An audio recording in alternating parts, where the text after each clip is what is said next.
Halloween night turned deadly inside a local mall after someone opened fire in the food court. And tonight, police are still searching for the shooter.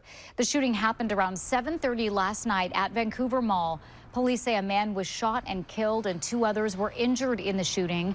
The two who were hurt are both adult men, police say. And they're not believed to be intended targets in this case. The two went to the hospital but have since been released. The person killed has yet to be identified. Police believe this was a targeted shooting. They say the suspect was wearing a Halloween-style mask at the time and again remains on the run tonight. At the time of the shooting, the mall was busy with families who were trick-or-treating inside the mall. Fox 12 Spencer Schott spoke with a couple of those families who are still shaken up after what they saw last night. Spencer?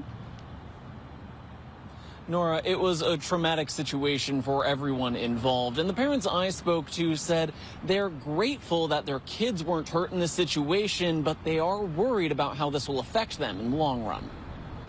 Do it. Kiana Mills was trying to get her son to do a flip on the trampoline when their Halloween fun took a terrifying turn. The next thing you know, my kid is suspended in the air and there were shots being fired. Mills dropped her phone and immediately tried to get her son out of the harness. And while the screen is dark, you can hear the chaos as people try to run for safety. My head was just like, oh my God, the kids, my son's in the air, help me, you know. I'm scared. As soon as she got her son unstrapped from the harness, Mills tried to find cover. I told my son, hide, and just in case if he wasn't done, hide. But other families' first instinct was to run. I see a shooter wearing a mask by my family. I lock in eyesight with my wife and I point to her the exits. After that, my wife picks up my daughter and says, let's go. And a crowd of people bum rush towards me. Down the hall from where the shooting happened, workers were quick to lock up their stores after they heard the gunshots. I didn't immediately realize what it was until I looked up and I saw hundreds of people running with their kids and just screaming. 16-year-old Broadwin Cruden was working alone at her family's escape room when she heard the gunshots, and she was quickly able to get her customers and other families safely out the back door.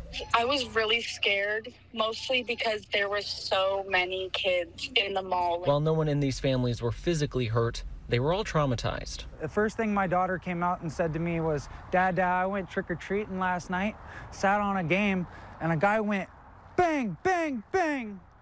And that's my daughter, and she's 3 years old. I think I'm just in shock still. And even my son, I'm like, do you know what happened? And he's not talking about it. You know, we're all in shock. I'm lagging. And it's going to be a long time before they feel safe going to the mall again. I'm already setting up counseling appointments for my kids and my wife and me, because this is a very traumatic, traumatizing situation that we endured last night. A traumatic situation that these parents say never had to happen. Why here? And on Halloween, what kind of boogeyman are you? Congratulations. How many kids did you just traumatize? Now, police are still looking for that suspect, and they're asking for the public's help to identify him. If you have any information about the Halloween night shooting here at the Vancouver Mall, please contact the Vancouver Police. Reporting live, Spencer Schott, Fox 12 Oregon. All right, such a scary night there. Spencer, thank you.